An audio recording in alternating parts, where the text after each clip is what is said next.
gitu Hanifah.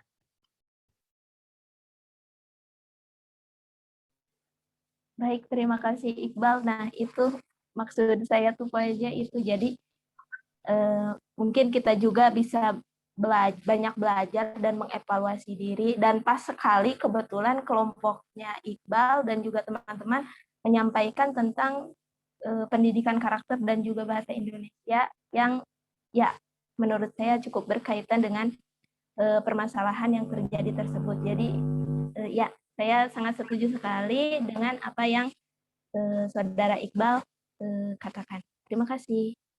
Ya, sama-sama. Silakan ada yang mau bertanya lagi gitu.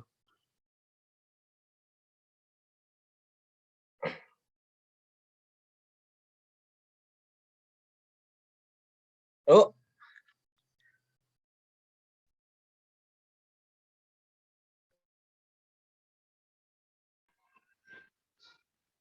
Izin Ada yang bertanya, ingin, oh iya, Bang. silakan.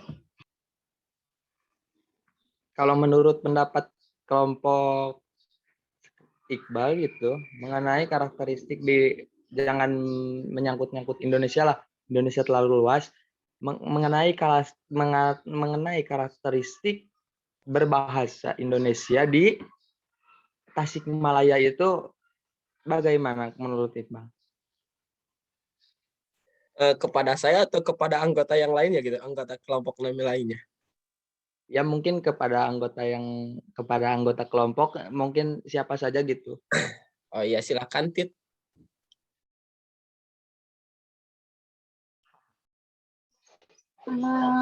Izin menjawab ya Heru. Menurut kelompok kami, penggunaan bahasa di Tasikmalaya itu sudah agak baik sih. Disebut baik juga tidak, disebut tidak baik juga iya gitu. Berarti harus ada lagi peningkatan dalam pengajaran tentang karakter, yaitu melalui pendidikan karakter. Sekian dari saya. Mungkin ada dari anggota yang Izin menambahkan ya Ru, mengenai karakter berbahasa di Tasikmalaya. Kalau mengenai pendidikan bahasa Indonesia, menurut saya masih kurang gitu, karena kebanyakan di Kabupaten Tasikmalaya ini atau di daerah Tasikmalaya ini menggunakan bahasa daerahnya masing-masing, yang artinya nilai bahasa Indonesia masih kurang dalam penerapannya gitu. Lebih kental ke bahasa budayanya, bahasa daerahnya, kurang lebih seperti itu, Ru. Iya, terima kasih, Iqbal. Mungkin kalau kan kita sudah tahu ya teorinya sebenarnya dalam berbahasa Indonesia, seperti saya diajarkan gitu, saya juga diajarkan saya juga gitu masih kurang gitu dalam berbahasa Indonesia, masih sangat jauh dari kata sempurna gitu dalam hal segi berbahasa Indonesia. Nah, kan rata-rata hampir saya mencantumkan hampir 70%-an lah warga kabupaten dan kota Tasikmalaya tahu gitu dalam berbahasa Indonesia yang baik dan benar. Mengapa kalau sudah tahu tidak dipakai gitu? Menurut pendapat Iqbal, kan Iqbal juga sudah tahu gitu tadi bahasa Indonesia yang baik dan benar. Baik ya, terima kasih mengenai pertanyaannya. Kenapa tidak diterapkan bahasa Indonesia dalam kehidupan sehari-hari? Mungkin gini, kalau kita menggunakan bahasa Indonesia yang baik dan benar dalam kehidupan sehari-hari, otomatis secara tidak langsung kita melunturkan bahasa budaya kita sendiri, yang artinya ada ketentuan-ketentuan tertentu, mungkin ada waktu-waktu tertentu dalam menggunakan bahasa Indonesia yang baik dan benar, seperti ketika kita dalam hal perkuliahan, dalam hal pendidikan. Nah, itu diharuskan untuk menggunakan bahasa yang baik dan benar gitu.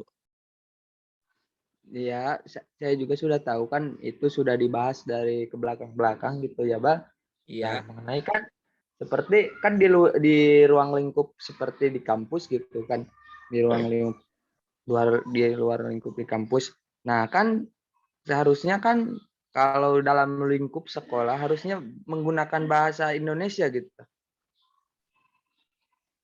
Kan namanya juga di ruang lingkup sekolah. Jadi dalam situasi itu kan situasi formal gitu dalam lingkup sekolah. Tapi mengapa tidak diterapkan seperti itu di warga Tasikmalaya itu tidak diterapkan seperti itu?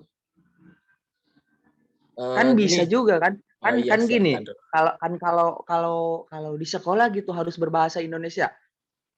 Kalau keluar sekolah kan bebas gitu dalam berbahasa bahasa bahasa ini bahasa apa? Bahasa daerahnya masing-masing kan bisa seimbang gitu. Kan otomatis di sekolah berapa jam? Dari jam 7 keluar jam 3. Tuh udah berapa jam mengasah bahasa Indonesia. Nah, kan di luar juga ada 3 jam dari jam 3 sampai ke seterusnya sampai jam 7 pagi lagi bisa dalam menyalurkan bahasa daerahnya. Mungkin kalau menurut saya kalau seperti itu bisa lebih bagus gitu. Apakah apakah di Tasikmalaya bisa seperti itu, Bang?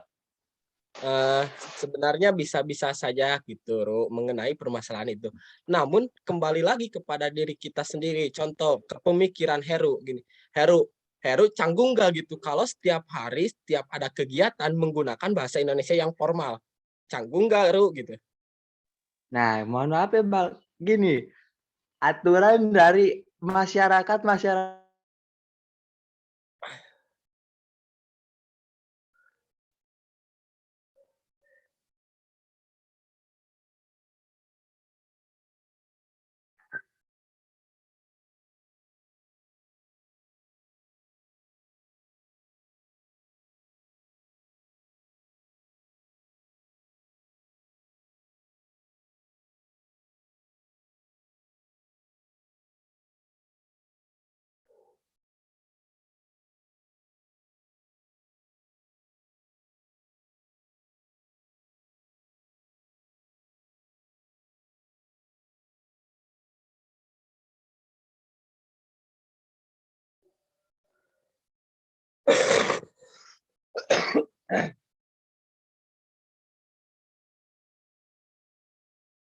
terutama dalam pembelajarannya itu sendiri gitu. Mengerti gak Heru? mengerti Tit. Izin masuk boleh? Boleh, Cep. Silakan. Silakan. Boleh disilahkan. Dia menanggapi ya terkait yang disampaikan oleh Heru gitu tadi. Saya juga setuju, Ru, ya. Soalnya di bagian sekolah-sekolah lain gitu, di sekolah SMA favorit lain, ada yang menerapkan khusus kalau berkomunikasi di dalam lingkungan sekolah itu harus menggunakan bahasa Inggris. Kalian mungkin pernah mendengar gitu.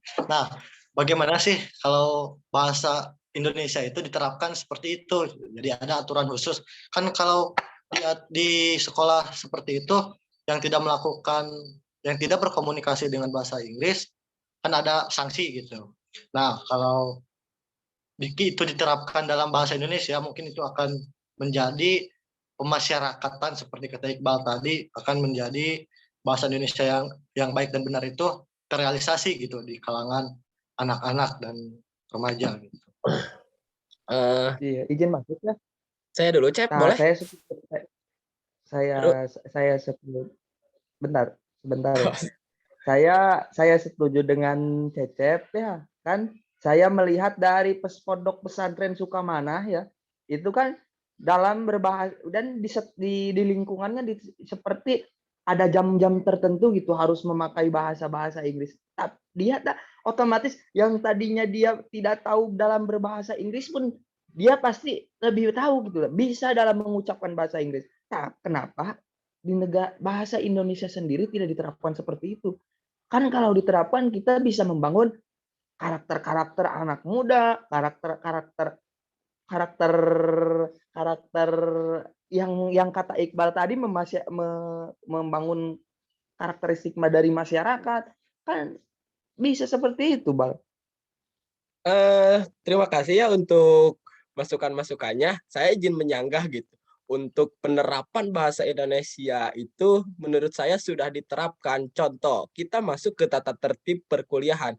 Ada nggak gitu? Di tata tertib perkuliahan harus menggunakan bahasa Indonesia yang baik dan benar. Kan ada gitu. Secara tidak langsung, penggunaan bahasa Indonesia yang baik dan benar itu dilakukan gitu. Diterapkan, kurang lebih seperti itu, Cep. Ru. Izin masuk ya. Jadi Ya, gini, Bang. silakan. Tapi kita melihat dari bukti nyata gitu ya. Bukti nyatanya di kita itu masih banyak sekali yang memakai bahasa Indonesia yang tidak kurang baik gitu. Bahkan memakai bahasa daerahnya sendiri. Tapi kalau di lingkungan yang seperti tadi ya, seperti yang mewajibkan gitu, ada sanksi khusus gitu. Jadi kan itu kalau hanya sekedar peraturannya harus menerapkan bahasa Indonesia yang baik dan benar tanpa sanksi ya.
Dengan mereka menyepelekannya, maka mereka pun lebih apa ya, mementingkan bahasa-bahasa yang ataupun memfokuskan melatih bahasa di selain bahasa Indonesianya sendiri begitu. Kalau mungkin itu ya menurut pendapat saya sumber masalahnya. Terima kasih.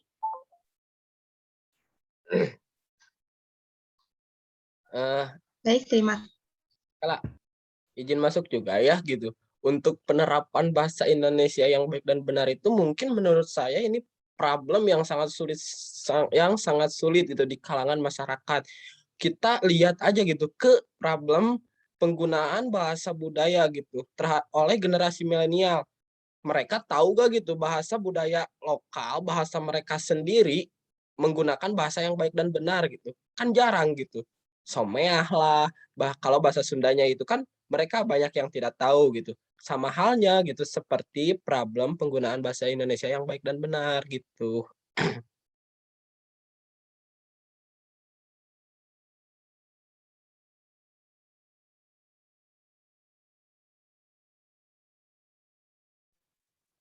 Izin masuk boleh? Boleh silakan. boleh dipersilakan. Baik, kan dari minggu sebelumnya dan juga dari materi Ibu kita tuh sudah mengetahui bahwasanya ciri dari bahasa itu fleksibel. Maksud di fleksibel di sini artinya bahasa itu dapat juga bersifat dinamis. Jadi ya bahasa itu dapat digunakan asal kita itu tahu harus bagaimana menggunakan bahasa kepada siapa dan dalam situasi apa atau dalam kondisi apa. Nah, izin menanggapi juga terkait pernyataan Cecep yang mengatakan penggunaan bahasa jika tidak menggunakan bahasa yang baik dan benar itu ada sanksinya. Itu menurut saya itu rasanya terlalu apa ya? Rasanya jadi membatasi kreativitas dari berbahasa itu sendiri. Bagaimana jika dengan adanya sanksi-sanksi tersebut manusia-manusia atau masyarakat-masyarakat Indonesia itu malah jadi takut untuk berbahasa. Jadi seperti bagaimana jika hasil akhirnya jika ada sanksi tersebut manusia malah menjadi menggunakan bahasa isyarat. Itu menurut saya juga sanksi bukan sebuah solusi agar masyarakat menggunakan bahasa Indonesia yang baik dan benar. Sekian. Baik, Izin terima masuk kasih ya, Hanifah. Hanifah. Ya, Mohon maaf. ya dipersilahkan. Jadi begini ya nih Pak, bakal dari kata Cecep tadi kan kita membahasnya di lingkungan sekolah gitu, menerapkan aturan-aturan tersebut di sekolah, bukan berarti di masyarakat. Kalau diterapkan di masyarakat itu pasti pasti bakal tidak akan baik gitu kalau diterapkan di dalam segi masyarakat. Kalau kita diterapkan di dalam segi sekolah, wajar kan kita selaku pendidik itu harus dididik dalam berbahasa Indonesia. Tidak hanya dididik dalam karakter, tidak hanya dididik dalam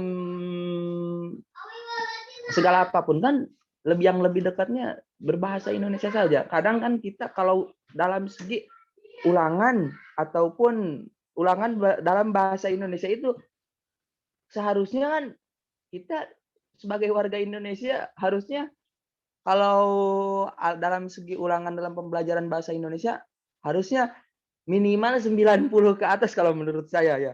Tapi kan nyatanya gimana? Malah lebih kecil berbahasa Indonesia gitu. Malah kecil mata pelajaran bahasa Indonesia gitu. Kalau melihat dari saya gitu ke belakang mungkin dari segi sekolah SMA gitu. Mungkin seperti itu Hanifah.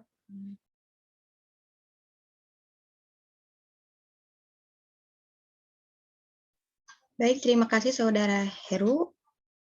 Bagaimana Saudari Hanifah?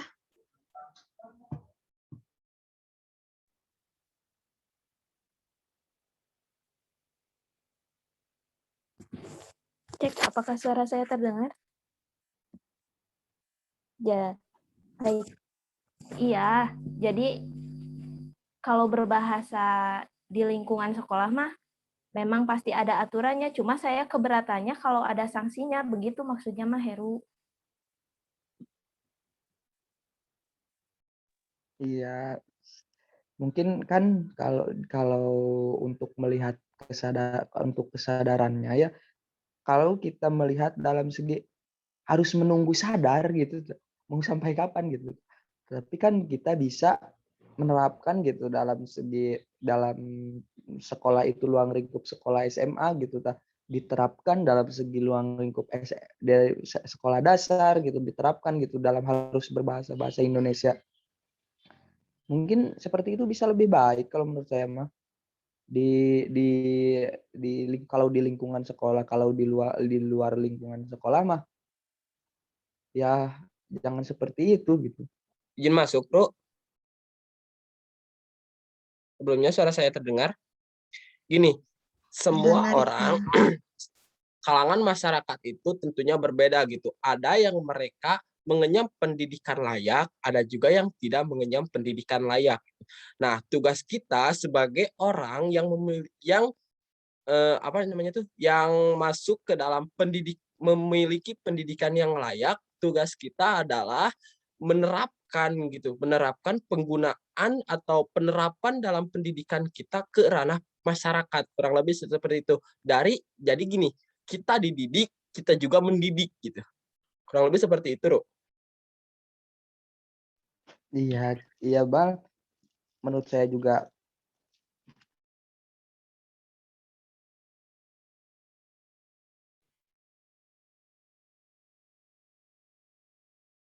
katanya sekolah juga fasilitas dalam segi sekolahnya juga berbeda-beda. Nah, di sini kan untuk meminimalisir kenapa di sekolah-sekolah yang lebih layak gitu tidak menerapkan seperti itu.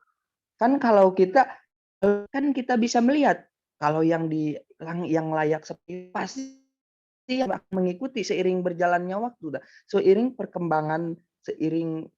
perkembangannya berkembang pasti bakal mengikuti Bang. Kalau kita menerapkan aturan seperti itu berhasil dalam segi dalam siswanya tersebut.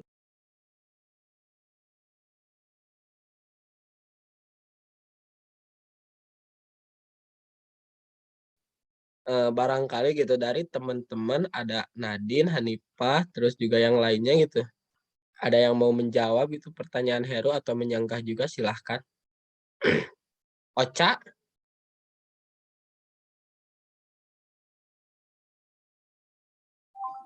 Izin masuk. Silahkan.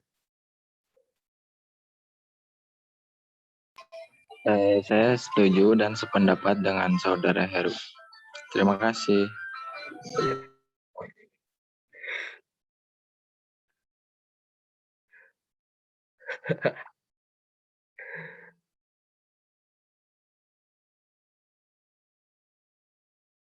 Gimana moderator, apakah masih ada waktu gitu untuk Masuk sedikit boleh?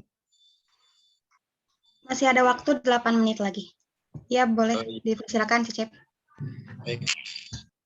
Jadi menanggapi ya terkait yang khusus gitu untuk berbahasa Indonesia yang baik dan benar itu adalah merupakan salah satu gitu, bukan memang satu-satunya cara untuk menerapkan berbahasa Indonesia yang baik dan benar di kalangan remaja itu harus menerapkan aturan tersebut. Nah, itu cuman salah satu saran dari Heru mungkin. Kalau menurut saya ya, kan bahasa Indonesia itu adalah bahasa pengantar pendidikan gitu ya. Kalau misalkan di wilayah kampus atau di wilayah pendidikan atau di sekolah ya gitu, dalam membahas pelajaran atau berdiskusi gitu, alangkah baiknya gitu, seharusnya menggunakan bahasa Indonesia yang baik dan benar. Tapi apabila misalkan bahasa itu fleksibel ya, seperti kata Hanifah tadi, kita kalau misalkan dengan teman akrab gitu kan, dengan teman kita boleh-boleh saja menggunakan bahasa biasa gitu. Tapi alangkah baiknya dalam kalau segi pendidikan, kalau sedang diskusi dan yang lainnya gitu, sedang belajar yang baik. Kalau untuk peraturan yang mengharus salah satunya cara gitu, satu-satunya cara. Satunya hanya salah satunya gitu. Baik. Terima kasih saudara Cecep. Berhubung waktu 6 menit lagi, maka sesi diskusi akan kami tutup. Dan untuk kesimpulannya yaitu peranan bahasa Indonesia yaitu harus mampu menjadi media dalam mengembangkan berbagai kecerdasan, karakter, dan kepribadian setiap individu. Untuk itu, sekian. Kami akan menutup presentasi ini. Saya perwakilan dari kelompok 6 mengucapkan terima kasih atas perhatiannya dan mohon maaf bila banyak tutur kata dalam penyampaiannya yang kurang berkenan. Wassalamualaikum warahmatullahi wabarakatuh. Waalaikumsalam Waalaikumsalam warahmatullahi warahmatullahi wabarakatuh. wabarakatuh.